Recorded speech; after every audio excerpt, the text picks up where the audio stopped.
Judy. Yes. Do you know what I really love about garden time? What? It just kind of grows on you. Oh, William, we'll tell you more next on Garden Time.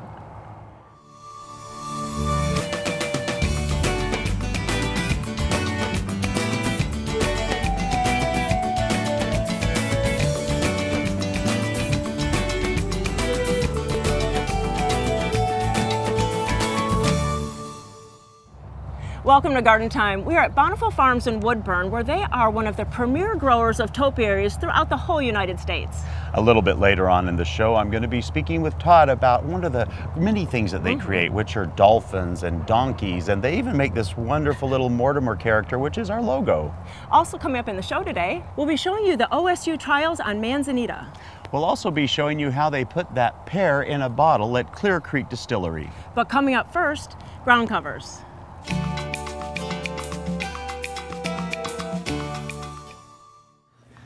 So I am here with Sarah, and we are at Portland Nursery on Stark Street. And today, Sarah, we're gonna talk ground covers, because I think a lot of people they get the concept of something that covers the ground, but there are so many selections. So why don't you just begin right here? These look, I'm assuming, that are sun ones. So let's just start with those. Yes, it's very easy to get overwhelmed at the amount of options there are for ground covers. So we've picked out some that are good for sun. The thing with ground covers is some are a little more aggressive than others, so we picked a little bit from each category. So this Vinca here puts on gorgeous bigger flowers. Excellent choice for a ground cover, but it can be really aggressive. It can, you know, so if it's not something that you're wanting to control, it's not a good option. Well, if you're covering huge amounts of space, then that would be one that you would consider. Yeah, it's fast growing. So if it says fast growing, that's also code for can be hard to control if you need it's a secret code now. We've revealed it to the world.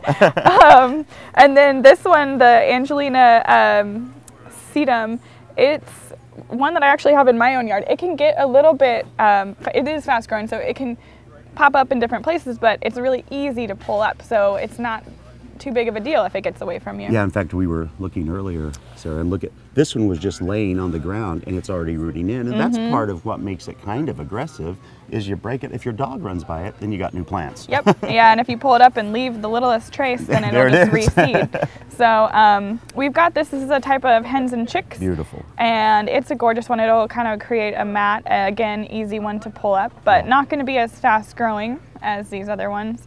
And this is one of my favorites. It's the New Zealand moss. It will just kind of gets that moundy. I love to just push on it.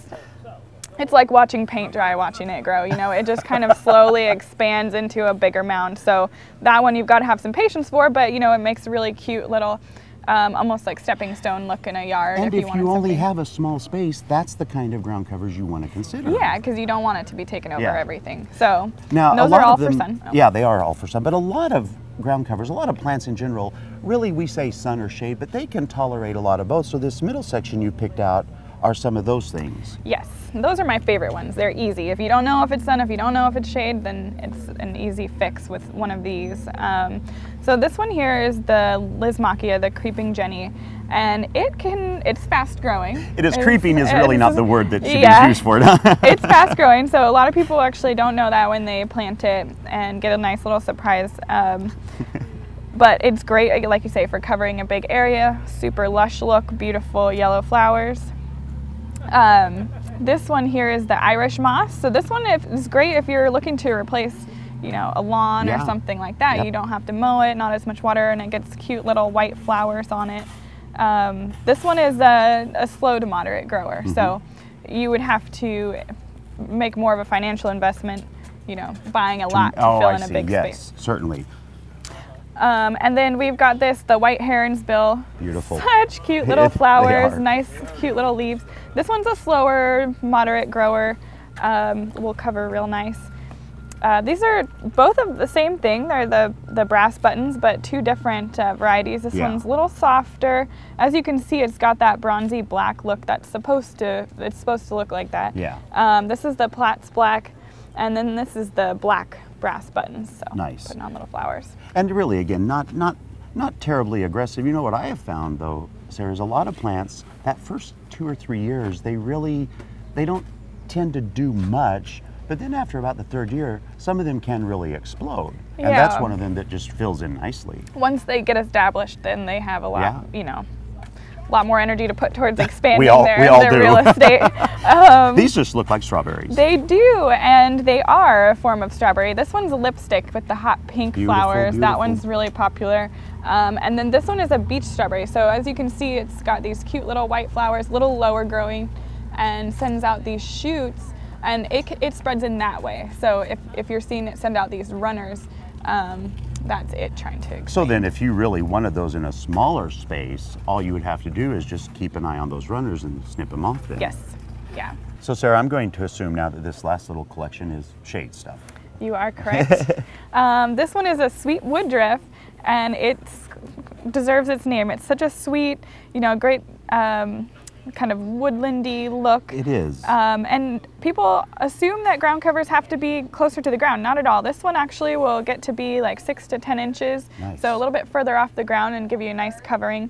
Can be aggressive after, or well, not aggressive, but it Yeah, can. it can. I mean, it'll After a clump couple out. years, Yeah, once it gets that's established, true. you know, it'll be there wherever it is. This is a Japanese spurge, which gives you Love kind of a those. thicker, glossier leaf, but again with the height, so taller ground cover. This is a baby tears. How cute is that? Adorable. They are. And such just cute little leaves. This one does spread pretty well, but this is a shade ground cover as well. Yeah, and and that's another great thing for like a lawn. If you want a place that looks green that's not grass, what a choice that would be great for Yeah, them. especially in a shady situation, you don't have as many options. That's a beautiful one. Next, what is that? This one is a variegated ajuga. So this is shade as well. It spreads pretty well. It's not terribly fast growing, but it can spread on its own as well. I mean, they all spread, and I think that's the thing with ground covers is that it's not a guarantee that they're going to stay just right in Well, one and, place. and the very name connotes a certain concept of covering the ground. So you're probably wanting something that does that. And I would think, though, that there are still ways that you could get ground covers, but they still need attention. Just because they're a plant that you are covering the ground with, they still need some maintenance. Absolutely. Getting cut back, you know, mowing, Yeah. mowing them over with the lawnmower I've every done once in a while. Kind of removing any dead, you know, if they flower, they're going to have dead flowers. So just kind of roughing them cleaning up a them little up. bit. So Sarah, one of the great things about ground covers is not only because it fills in areas that don't look pretty, but it's also great for weed suppression. Yeah, that's actually the #1 reason why people plant ground covers, that and lawn replacement. So the important thing to know when you come in is to just know what kind of situation your site has as far as sun and water and whether or not you want to be able to walk on it and those types of things, and then we can help you get a ground cover that's good for your space. That's the most important part. Well, you heard it right here then. Remember that Portland Nursery has a huge amount of all types of plants, but certainly with ground covers as well. So you can go to gardentime.tv. We'll click you over to their website, come on by and talk with their great staff and get the ground cover that works perfect for your space. Thank you so much. Thanks.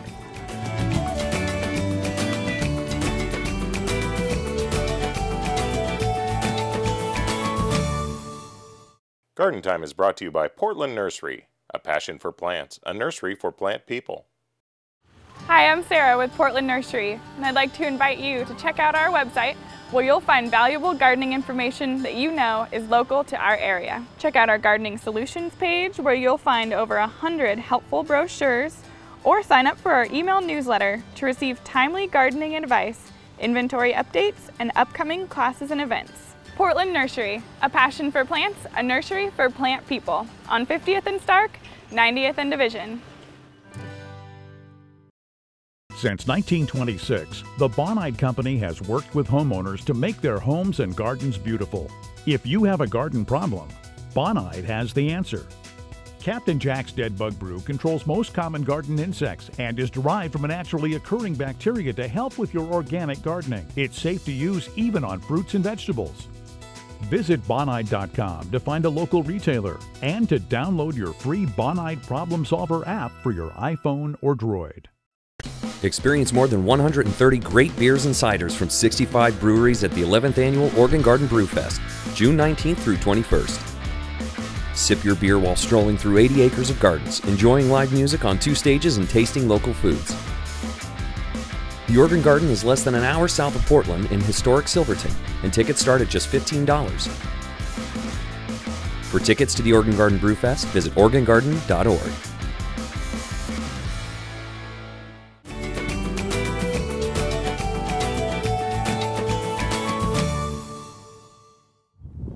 I'm with Neil Bell today, and Neil, we're out here in this beautiful test area. What is the exact name?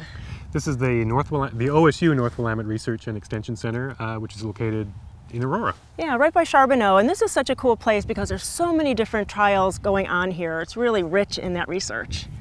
And so you wear many hats for OSU, so what do you do? I'm officially the community horticulturalist for Marion County and Polk County for OSU Extension, so I oversee the Master Gardener program as well as various other things like doing these research trials. I bet that's a lot of fun doing the research. Yes, I really enjoy doing this. So part. interesting. Getting outside is one of the things you enjoy about gardening, so this gives me that opportunity. Right, right. And you've done other things. You've done Hebes, you've done Ceanothus, and so now it's manzanita, which is a cool plant. A very cool plant, and also some of them native to Oregon as well, so that's kind of one of the things that we've tried to do. But yeah, it's a genus of Western North American plants, evergreen shrubs, very drought tolerant, and so I guess my main interest in manzanita as an ornamental focuses on its drought tolerance. So when did you start this trial? This one was started in 2011. We started collecting cuttings the previous year. We rooted them here and then planted this out as 6-inch pots in September of 2011. Wow, and so how many are left? We're in 2015, so how many are left? We started with 75 cultivars and selections, and now I'd say we're probably still at about 65. Oh, Some that's of them pretty have good. not stood the test of time. Well, but that's not so bad. Yeah, it is intended to be a trial, and our goal here is really to establish which of the plants are really adapted to growing in the Willamette Valley. Neil, you have some really interesting ones here. This one is so silver, it's very cool. Yeah, this is Arctostaphylos sylvicola, and the cultivar name is Ghostly, which I think is really apt, so named, of course, for the bluish foliage, which has the fuzz, if you like, on the leaves. And so, yeah, as a foliage plant, this thing is amazing, and of course it also has a good flower. These are, for the most part, of course, done flowering. The peak flowering this year came a little earlier than normal. Everything was early. But yeah, it was January and February was the peak flowering for the plants in general. And so this one didn't make it, so not a good choice for here. No, this is Lester Roundtree, and there's another one just down the row, as you can see. And so it's a very spectacular plant where it's happy, particularly again the foliage, which in that case is sort of a reddish color. But no, I think the winter of 2013, December, did that one. Oh, it was cold. That was a cold one. It was about 9 degrees here. So. And that's a pretty one. What a pretty green. And this is Arctostaphylos glandulosa. It's actually a selection which was shared with me by Sean Hogan of Sistus Nursery. Okay. So he's done a lot of collecting down in Southern Oregon and also in Northern California, and so he shared some of his acquisitions with us, and this is one of them. And as you can see, it's a nice green rounded shrub, and a lot of them actually are like that. That sort of nice rounded habit, which I like. Partly, and the other thing to keep in mind is this has never been pruned. We don't prune these plants. That's nice and low for small spaces. So small spaces and no pruning requirement. The other thing we don't do here is water or fertilize or spray any fungicides or insecticides. So our goal really is to find a low-maintenance shrub, if you like. And that's what we all want. I mean, we want to be having fun in our gardens. I mean, we like to put our plants in, but we don't want to really do that day-to-day or week-to-week maintenance on it. So these are intended to be low maintenance, but of course they have to be hardy enough to grow in our climate, and our climate throws some nasty freezes out from time to time. And this one, I think we find everybody knows. This one, Kinnicknick. Yeah, this is Kinnicknick, Massachusetts, which is the standard, if you like, of the trade. If you're going to find any manzanita or any Arctostaphylos at all, it would be Arctostaphylos uva ursi, which is Kinnicknick. And there's several different forms of this in the trade, and we actually have a couple from California. I believe that's another one right there. Okay. Which is about the same height, but which is far, far more vigorous. So, wow, that'd be nice. The diversity in this collection is what's really, really kind of fun about the whole thing. There's really a plant for almost every situation. Neil, so all this work isn't for fun, it's really for our homeowners' use at the end of it.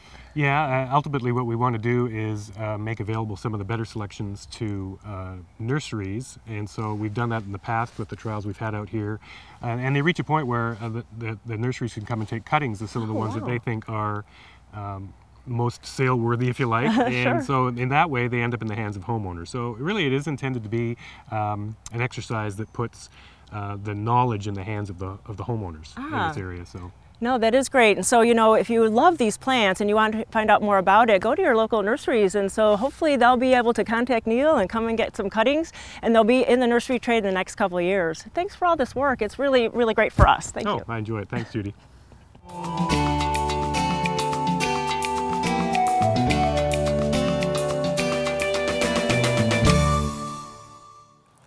Our tip of the week this week is a thing called June drop. Now that's just a phrase that means that in this time of year, a lot of fruit trees, especially pears and apples, will be dropping fruit, and you'll see them on the ground.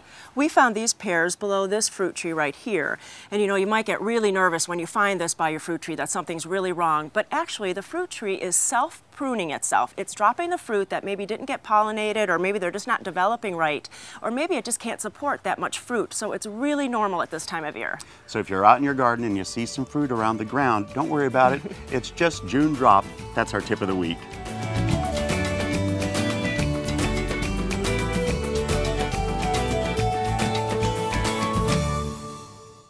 Garden Time is brought to you by Capital Subaru, your way on the Parkway. They had to take the car, they had to get it open with the jaws of life, take me out on a backboard, took me to a Trauma One center. I absolutely feel like the Subaru saved my life. Well, we trust Capital. We trust our salesperson here, Jackie. Jackie's great. I believe that she really cares about us. She teaches me about the Subaru. Our way on the Parkway. Over the 30 years that our family has been in the nursery industry, we've learned that anyone can supply a customer with plants and garden supplies. But it's supplying those plants and supplies backed by a knowledgeable staff that can transform a garden and take it from ordinary to extraordinary. That's what we do at Sagawa Nursery. Why be ordinary when you can be extraordinary? Sagawa Nursery, growing beyond the ordinary. Coffee, nature, and peace of mind. A new way to envision outdoor spaces. A new way to shop. Visit Drake's 7Ds, Portland's only outdoor living showroom on Shoals Ferry Road.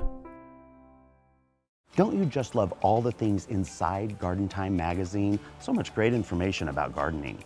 I do, William. There's new plants, adventures, recipes, local gardeners, home tips. And it's free, right in your email. But there's two things you left out. What's that? You and me. We write some of the articles and get to share our gardening knowledge. Of course. I should have... William, where did you go? Right here, Judy. You'll find both of us every month in Garden Time magazine. Sign up for your free subscription on the Garden Time website.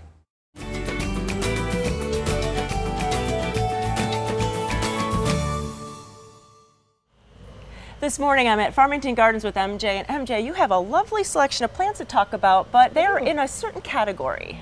They are. So today we've got tried and true perennials, and perennials are wonderful in your garden. Sun garden, in your shade garden, they can be planted almost anywhere. Perennials, kind of the definition of a true perennial is something that will come back in your garden year after year. Okay. So it might disappear in the wintertime, but the next following spring it will come up bigger and better than ever. Yeah. And so the first year I put these in, they're just going to explode, right? Not quite. Oh, okay. So what's going to happen the first year? You will most likely see a little bit of growth on them. Already some of them you can see are flowering. Beautiful. Mm-hmm.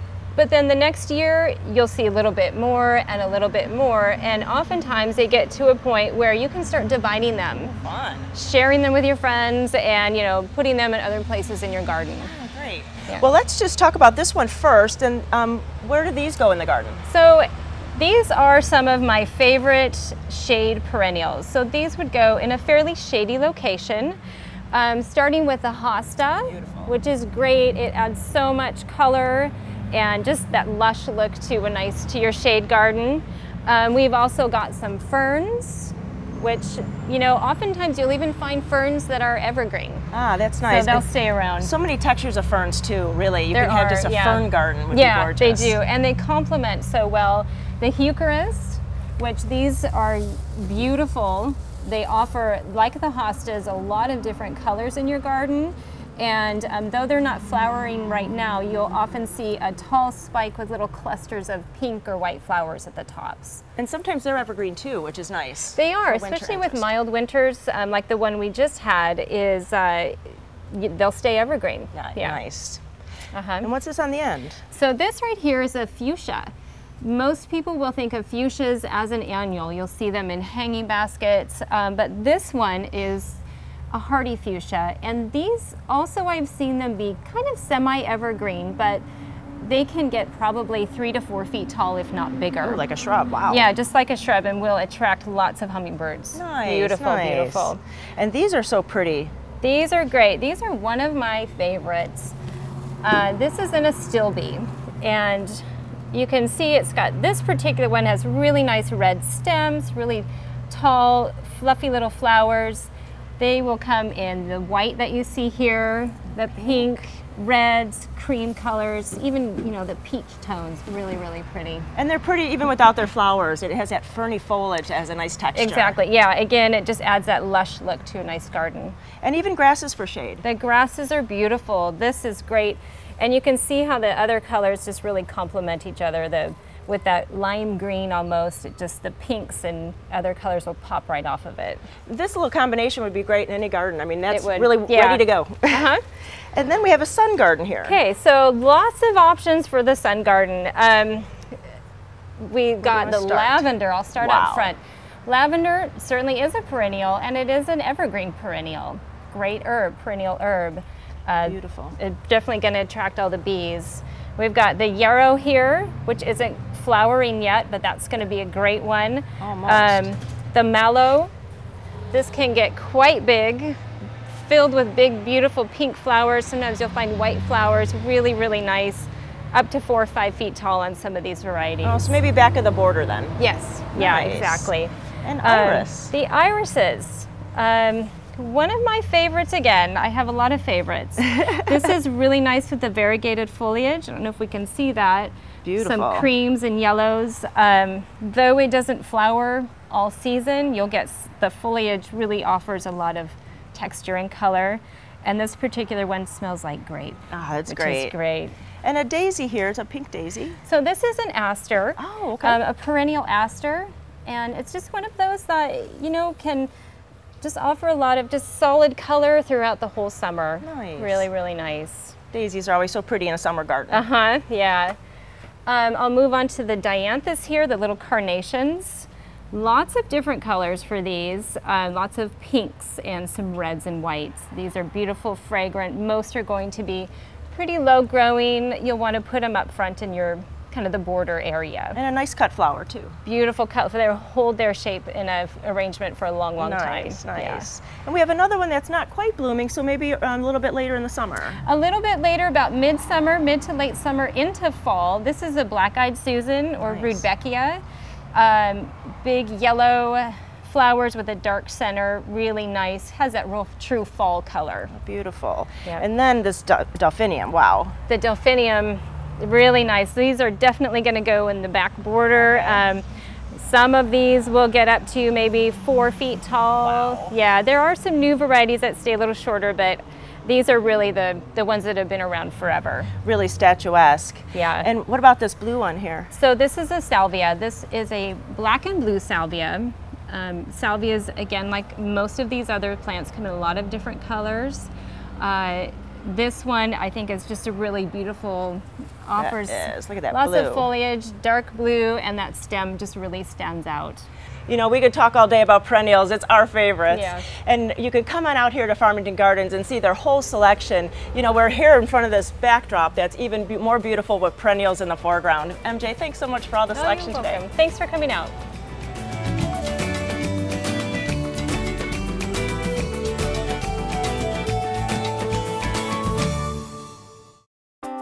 The health and beauty of your garden starts from the ground up, and healthy soils begin at Grimm's Fuel. For the best in garden mulch, blended soils, and bark dust, choose Grimm's. U-Haul delivered or installed, Grimm's can do it. And if you're looking for a new lawn, Grimm's can do that too with our special lawn installation service. Grimm's is also the area's largest recycler of yard debris. The foundation for a healthy garden begins at Grimm's Fuel.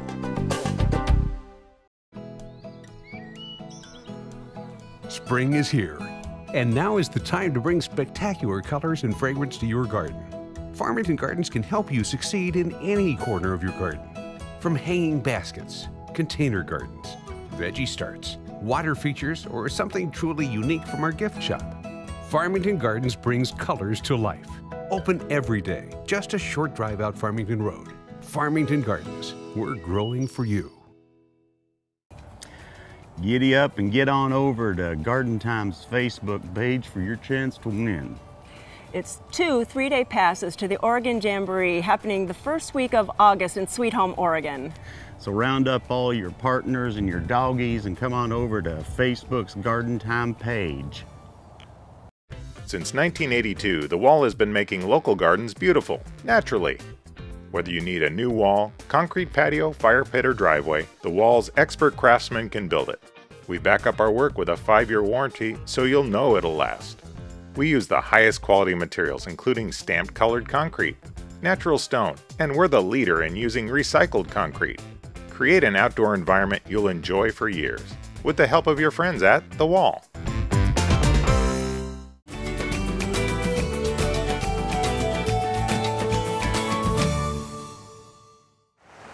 I'm with my good friend Donna Wright from Black Gold, and Donna, we're dodging a shower in this greenhouse because it's raining just a little bit. But you always have great projects for us, and so we're going to do a little twist on a project we did a while ago. Right. We've done before the stack pots, where we stacked 3 and actually planted them. Today we're doing a little bit different twist on that.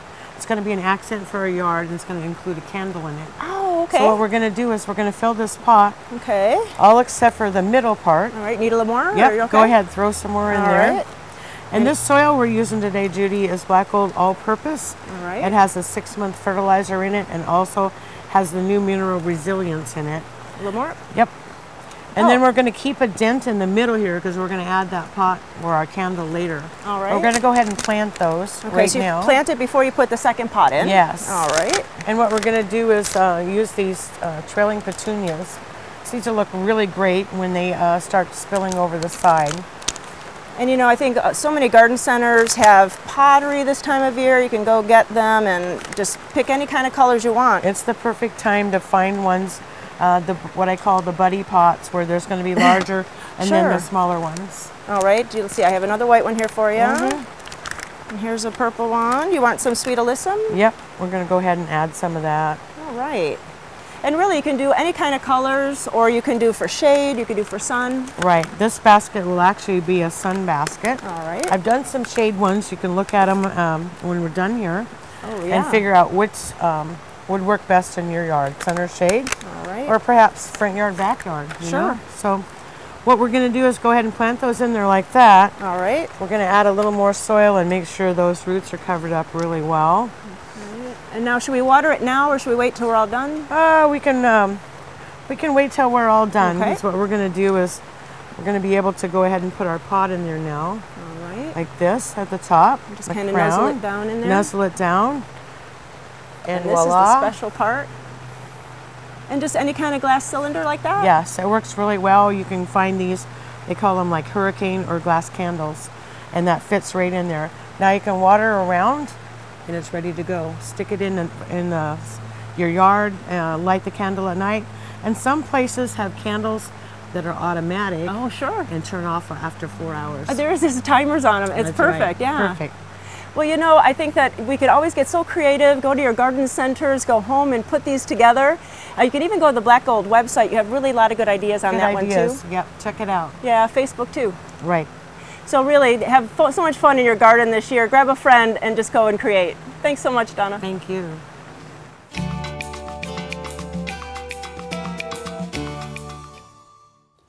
So you know, this is a great time of year to be cutting fresh flowers from your garden and putting them inside. So we wanted to give you a couple of tips on how to make them last longer once that's done. You know, the cool of the morning is a great time to go out and pick these flowers. They're at their freshest and they'll stay the longest in your vase. And next, you always want to make sure that whatever implement you use, whether you have scissors or like these wonderful pruning shears from Dram, that they're really clean and very, very sharp. Then you go out and you decide which one you want to cut. This is a beautiful group of irises here. So you want to take it and make sure you cut at a 45-degree angle. What this does is give you a lot more surface space for the plant to actually absorb moisture.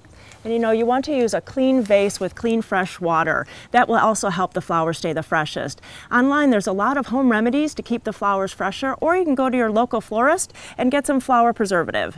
Don't forget to change the water every day, especially if you're not using preservative. Also, cut the stems as needed. And don't forget to remove any foliage that would be in the water because it'll just rot. And also, don't mix fruit and flowers. The reason for that is ethylene is released by fruit to make it ripen. Well, it also takes the life from your fresh cut flowers.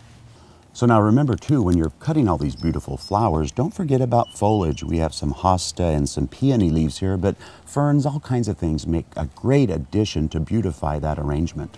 So take a walk in your garden and remember that the flowers aren't just beautiful outside, but they can be beautiful inside too.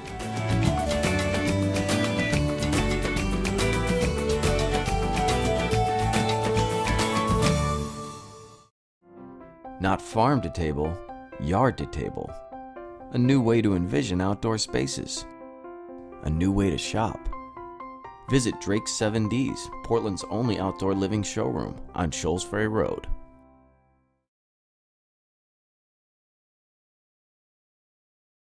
In the summer months, water use can double or triple due to outdoor watering. Here are 3 simple tips to help save water and money this summer.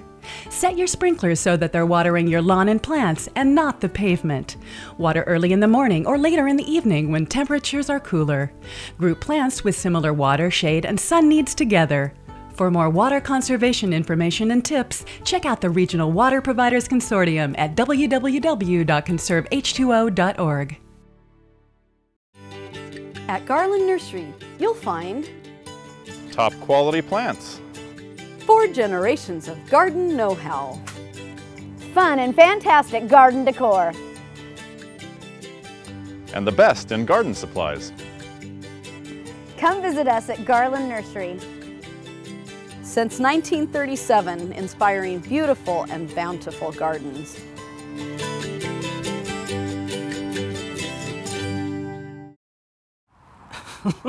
What are you looking for? Judy, I'm looking for the Garden Time Subaru. William, it's right behind us. And you can find it too. It's as easy as going to gardentime.tv. So click on gardentime.tv and click on the Subaru. Each month the Subaru will be in a different location. Give us your best guess and you could possibly win. Each month, one lucky person will be chosen from all the correct answers. Prizes can include a gift card to a great nursery, some wonderful tools, or other sweet prizes. So go to gardentime.tv and help us find the Subaru.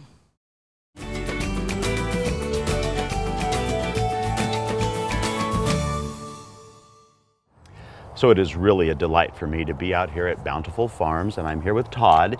And you know, I love topiaries, I always have. So my first question to you would be, how did this begin? Because it's a lot of acres of beautiful topiaries. Well, thank you.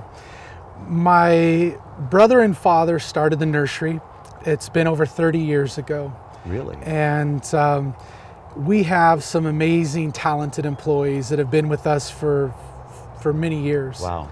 And my brother and father went out one day with some of the crew that showed to have quite a talent with topiary, with spiraling and doing different sculptured items. And they brought to them a coloring book with some of the small drawings of a giraffe or of a deer. And they showed it to them and asked them to see if they could do something like that out of an arbovita. And they went right after it, weren't afraid, and they started to create animals. Our first sculptures that were made were deer. And I'll tell you, they don't look like they did back then. They've improved quite a bit, but Yeah, that's where it all started. Well, then was that the process that you really are known for now is this metal framing that trains the plant. Was that something that you started with, or was that all the way back then too? Right, so Saul, who does all of the training, he actually bends everything freehand. Oh, wow. And welds it all with a spot welder. Wow. So he will specifically look at a plant and decide if it's going to be a flower or a deer or a butterfly, and then from there he will shape the metal form, the framing, and then draw the plant into that form. Good grief. And that has to be a skill in of itself. It really is. None of us here that own the nursery have these talents. So now I'm wondering, okay, so say someone goes out, they buy one of these, is there a different way to maintain them, the culture? How do you take care of them in the garden? Right, that's a question that we receive a lot. And it really is simple. We try to take the fear away from people by doing some trainings online. But you know, really with plant material, there's just a few basic things you want to watch for. It's best not to prune in the middle of summer when it's extremely hot out. You'll want to do them when you have cloud cover or when it is cooler. And quite easy just to follow the outline of the frame that has been provided here for you. And if you'd like, you can leave it about an inch out from on these, for example, on these petals, and you can even use any scissor that you have in your cupboard at home, or a 6-inch Corona grass shear. Whatever you're comfortable using, you basically just give it a simple haircut. And I would assume if you could color within the lines when you were a kid, you can cut around the lines as an adult, so that would make it very simple. It really is that easy. And what about, like, once you get them, whether you keep them in a pot or in the ground, is there a different way of maintaining that culture of the plant? Sure. You will always want to upsize the container over several years. So I would go 2 years and then I would put it in a larger container. You always want to make sure that the roots are healthy. You can also plant them right in the ground and they do well. We've had these sculptures now on the nursery for over 20 years. Wow. And we have some that are that old, and they will maintain their look as long as you are willing to give them their haircut at least once a year. We here in the Northwest, probably twice a year would be best to give them their pruning. So Todd, what about like water, fertilizer, those type of things with these? So this variety we're standing by right now is just a plain emerald green arborvitae. And a very common problem that we have seen is that when someone brings in something exciting like a new topiary, they tend to want to overwater it just because they feel it needs it. But it's just a very simple watering that you would do like any of your other plant material in your yard. You don't want to overwater it by any means. And fertilization, you would use the same conifer fertilizer you'd use on any of your other plant material that you have in your yard. Well, and you guys too, you have a great selection. Tell me about some of the varieties of things that you do here. Well, we have many sizes on flowers. For example, we do a mini, which is about half this size. This is a medium that we're looking at here, and then we also do a large that stands up at about 7 foot. Wow. And then with those sizes, we have dolphins and giraffes, bears, we do butterflies, really any animal that someone can come up with, or any design that they really want, we can produce that for them. So you can even do custom work for a customer? We do. Custom work has become quite popular these days. Logos, for example, are something we do a lot of now for different companies throughout the U.S. And I've seen all kinds of different tree forms, but you also have beautiful archways that you create as well. We do. We do living umbrellas, arches, different size of walls and screens. Wonderful. Yeah, creating that outdoor patio. Now, one of the things that I love being out here, and this is, you know, my first time to be out here as well, was seeing all of the, what you called European stuff that you have. Correct. Tell me a bit about that, because it is amazing. So we try hard here at Bountiful Farms to be the grower that will turn heads in our customers' garden centers. We always want to have something that looks new and exciting. And we travel to other parts of the world to go get ideas. And my father and brother have been big in seeing that we go out and look around, not just at our neighbors, but what's out there. And in Europe, they do a lot of outdoor living spaces. And they do a lot of geometric shapes with living plant material. And it just provides some beautiful outdoor living spaces, or something different than just a spiral or a pom-pom. Yeah. So we're always trying to do something a little different and new. And you stepped outside of the comfort zone and used things like these beautiful things of wisteria that you're doing as walls, and then different trees as shape. Really amazing work. Yeah, it's fun, and we have just great employees that work so hard to make all of these beautiful things look so good. And there are a couple places here in the Portland area that actually carry your product, are there not? There are, yes. And tell me, like, I think Brian Bauman, I think at Bauman Farms actually Bauman's does carry our product, and they do a great job with it. So, this has really been a delight for me. It's a beautiful place. So for more information on this wonderful stuff, you can go to gardentime.tv. They'll have a list of the places that do carry it. And thank you so much, because you have really made my day. Thank you, Todd. Thank you.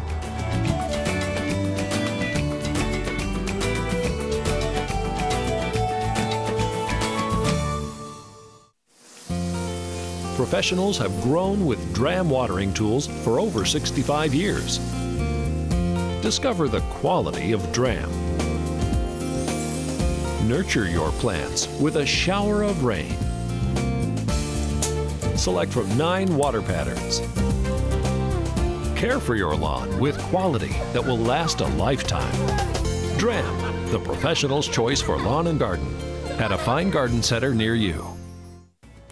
Judy, do you remember when I asked you if you liked me? I mean, if you really liked me? Yeah, I liked you on Facebook.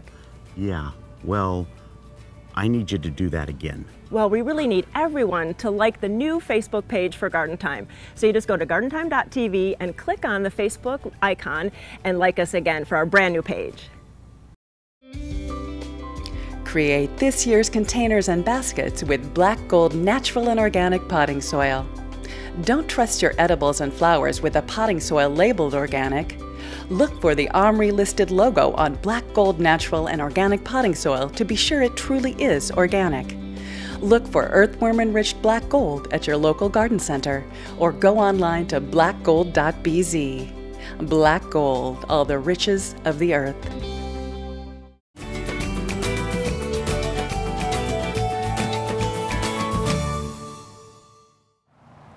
I am at a very unique orchard today in Hood River with Rachel from Clear Creek Distillery, and you have a very unique product that goes along with this orchard. What is it? Well, we're famous for our pear brandy, and in France this would be called eau de vie de poire. And we have taken empty bottles and carefully placed the empty bottles on the trees and grown the pear inside the bottle, and then we fill it with our famous pear brandy. So this week, that's really what happened, is you took all the empty bottles and attached them to the pears so that they can grow all season, and then you harvest later in the year. So what happened this week? Well, just a couple days ago, when the pears were a little bit smaller, we came up here and we first need to determine which of the pear set is going to be the king pear or the dominant pear. If we don't choose the right one, the pear will, or the tree will usually shed the fruit naturally, the thinning process. So you needed to figure out which one. So it's a guessing game, and you said you do about 75% of the pears actually do make it into the bottles. Yep, it's pretty good. All right, so which one did you choose? Well, it looks like this guy is going to be our dominant pear. Okay. So I'm going to carefully shed these secondary pears. All right, you just snap them off. All right, very gently. All right, now you have one left. Take off the leaves. Yep. So earlier in the season, we've tied twine on the bottles, pre-twined them, so we're ready to go. And we carefully slip that little developing pear into the bottle, place it right in the center of the bottle so it has room to grow. And just tie it right above. And tie it up. And how come you do it with the bottom of the bottle facing up? Well, we don't want the rainwater or the irrigation water to collect in the bottle. If the pear sits in the water, it'll crack. We also need to secure the neck. Yeah, it's pretty windy up here. Yeah. But you don't get too much breakage, which is really interesting because it is so windy here. Well, we've secured it pretty well. It's secured on the end of the bottle and on the neck of the bottle. If we do two next to each other, I try to tie them together to avoid smashing. And on some of them we've noticed, it's early in the morning, so there's a lot of condensation in the bottle, and is that a problem? No, as the sun comes out and it heats up, we're pretty early in the day right now, the condensation will dry up. Ah. And then later on you said that you put little sunbonnets on them, so what is that about? Well, the bottom of the bottle can act like a lens, and you'll see some other bottles in the orchard that are already getting burned by the sun, or potentially burned. So probably later today or tomorrow I'll cut the bottoms off of some wine bags and take some special UV rubber bands and carefully slip them on and make little sunbonnets for the pear in the bottles. So it even looks more unique then? Yeah. So then what happens once you get the fruits all ready to go and you're ready to harvest? Well, we'll look for the biggest ones first, and we'll carefully give them a little pull to the neck of the bottle, a little tug and a little twist, and ideally they pop right off at the top of the stem. Not always, but that's our plan. And then you have to clean them and get them all ready for actually the pear brandy to go in, which is the best part. Yeah, we take them down to the distillery in Portland that day.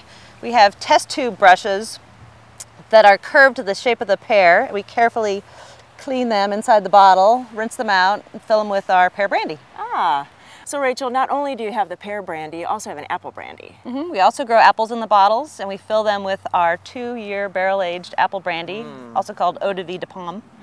So really, if you want to try these, you can go to the distillery down in Portland and try them, or you can go to the events calendar on their website and see what's going on. And what's the website called? www.clearcreekdistillery.com. And our tasting room is open Monday through Saturday, 9 to 5, and we do tastings. Ah, that just sounds wonderful. Well, thank you so much for having us out. It's really been a great day. You're welcome. Thank you.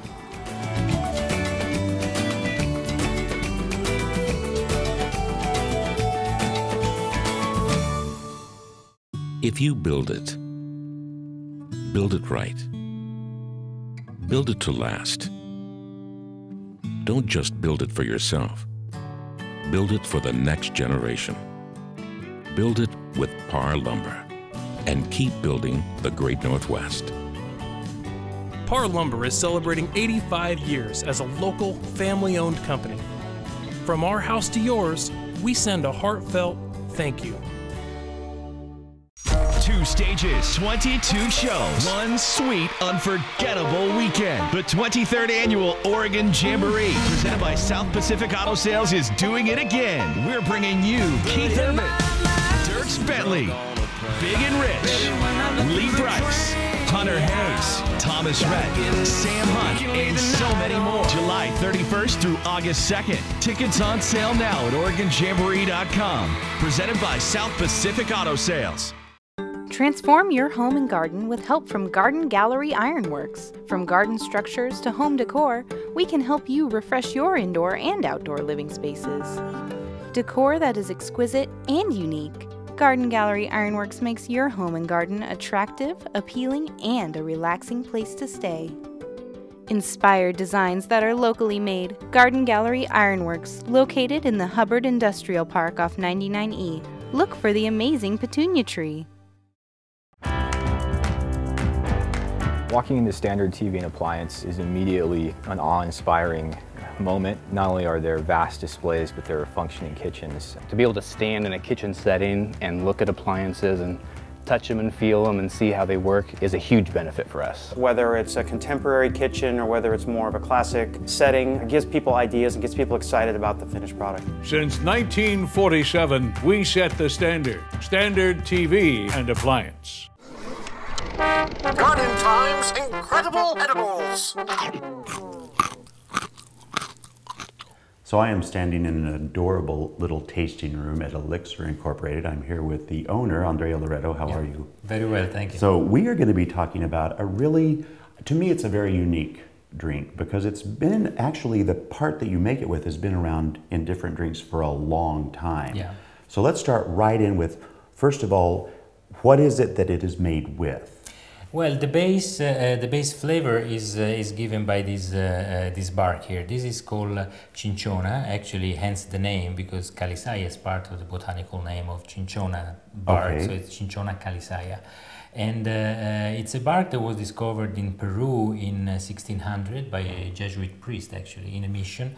And he was told by the local people that would cure fever. Oh. And so he had this great idea 2 years later to bring it to Rome, in the pharmacy in Rome, and they've been using it since as a cure for malaria. So how did it go from being a cure for malaria and bark form? What was the process that made it into actually, a yeah, drink? it's a very interesting story because, you know, it was I would say by chance in the sense that this bark is really, really bitter and you cannot really chew it and swallow it because I mean you can, but it's not pleasant. And so people started mixing it as much as they could in order to be able to make it palatable to eat it. So that they mixed it with water, with wine, with sugar, with different kinds of spirits, with honey. And that way they created things that were originally medicinal concoction. They were sort of syrups, you know. And then but they also realized that they were good. I mean, that they were they were alcoholic. They'll heal you and make you feel much better too. Exactly. So they would cure you and they would make you as well feel better. So you know, and so that's basically how the culture and how most of the of liqueurs, and especially Italian amaros, were born. But this one, I mean, you have some examples, first of all, of throughout the decades, different types of this, but what makes those and this one that you make different? Well, you know, I would say, well, there are several differences, but, and each of them has got its own characteristic of this one. This one, for instance, is made by the Italian army, this is made by a pharmacy of a doctor, this is a best-selling liqueur, is made by a large corporation, by Martini Rossi. This is made in Florence, and this is made in Florence, this by monks, and this by a pharmacy, and you know, and each of them are different twists on the same idea. I mean, on the same liqueur that it used to be a medicinal concoction. So the bark is in all of them, but that's pretty much where it ends. Yes, exactly. And so I started with tinkering with my recipe 3 years before I actually released it, and I started, as I usually do, from an old recipe that I found in an out-of-print book. And so basically, they have the same, let's say, background, but each of those has had its own way of developing. And so what is it that, when you use the bark, what is it that you add to it? Well, you know, in my liqueur there is also some bitter orange extracts that gives a citrusy scent and so makes it way more palatable. Then it's I would say that it's more approachable because it's not as bitter as the original Italian. Yours one. tastes more like the fun and less like the medicine. Exactly. Thank you. You're welcome. I'm glad you said, but that's it. And also it's you see also the ingredients that I use are very, very clean. I mean, I start with organic alcohol from corn, so that is GMO free and gluten free. Then there is also some the sugar is from cane sugar, so it's extremely clean and again GMO free and so on. And it's sweetened also with some organic agave syrup. Yeah. Then the water itself, it's amazing because it comes from the Mackenzie River. That is right here in Eugene. Exactly. So right. The water from the city is the best of the country. And then the other ingredients are just bark, spices, and flour. No coloring whatsoever. Instead, if you see, most of those are actually black. Yes, they are very because dark. There is caramel and also some of them, like this one, are amazingly good, but it's a sort of a acquired taste. Yeah. This is but instead the one you make is approachable. Stunning. This amber color, Thank you. It's beautiful. And actually, it's not the coloring. I mean, the color is given by the infusion the bark of the bark itself. So. And then is it distilled? No, it's not. It's actually infused. Infused. So basically, what I do, I start making a giant tea with water and alcohol. So there is this hydroalcoholic solution, and I add canvas bags full of ingredients. So of cinchona bark and other flowers and spices that there are several, and I would love to tell you which one they are, but then I'd have to kill you. Okay, so, well, so I won't. I'm just going to take a taste instead. Now, how would people enjoy this? What would they do with it? Well, of course, you can drink it as you do, I mean, straight, or the Italian way. You can drink it with in a hot toddy, for instance. You mix the same part of calisaya and hot water, or you can make caffè corretto. So basically, you add it to an espresso, and it actually works very well also and this is a very American thing, because in Italy no one really mixes this stuff with other into a cocktail, but here it works very well with, for instance, any type of brown spirit. So 2 parts, let's say, of bourbon or cognac or rye, and 1 part of calisaya. It's extremely good. You just add a zest of orange and a cube of ice, and it's an amazing drink. You can make a Negroni, is substituting Campari with substituting calisaya and Campari, and so 1 part calisaya, 1 part gin, 1 part sweet vermouth, and it's really, really nice because it's softer and more round. And I have to say that what I like about it is it isn't just one flavor. It's a lot of different flavors, and that takes an art. That's a skill. Yeah, actually, yes. I'm glad you said that, but it's true. I agree. And basically, that's the way that I build liqueurs. So I start with an idea, or like in this case, with an old recipe that is based on 1 single flavor, 1 single ingredient, 1 single bark in this case, and then I start adding to it other elements, so flowers and different kind of sweetening and different kind of and you adjust it till it's perfect and I adjust, yes. Yeah. And actually it's a long process, because you see, each step has to be tested over time. So I mean, to get to this final recipe took me roughly 3 years. I mean, from the original recipe that I find on this book to what we have here now. And but now it's done. I mean, it's now it's done. Well, listen, this is delicious. It's fun. It's right here in local in our area, which we all find great delight in that. So for more information, we invite you to go to gardentime.tv. We can click you over to the website, and you can come down and taste some of this great stuff, and then buy a bottle for yourself. Thank you so much for your time. Thank you for having me. Thank you for coming visiting me. That's great.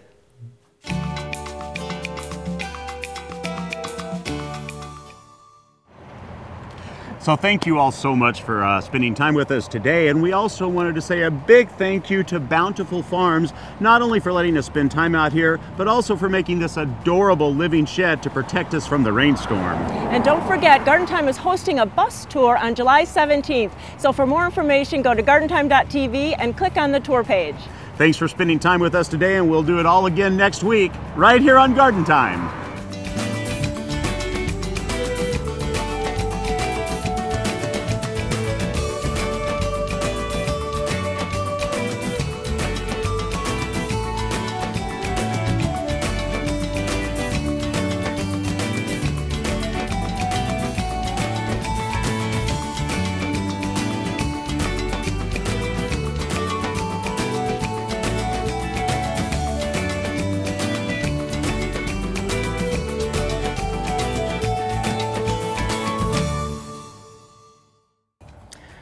Giddy up and get on over to Garden Time's Facebook page for your chance to win.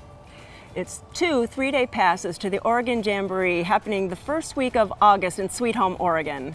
So round up all your partners and your doggies and come on over to Facebook's Garden Time page.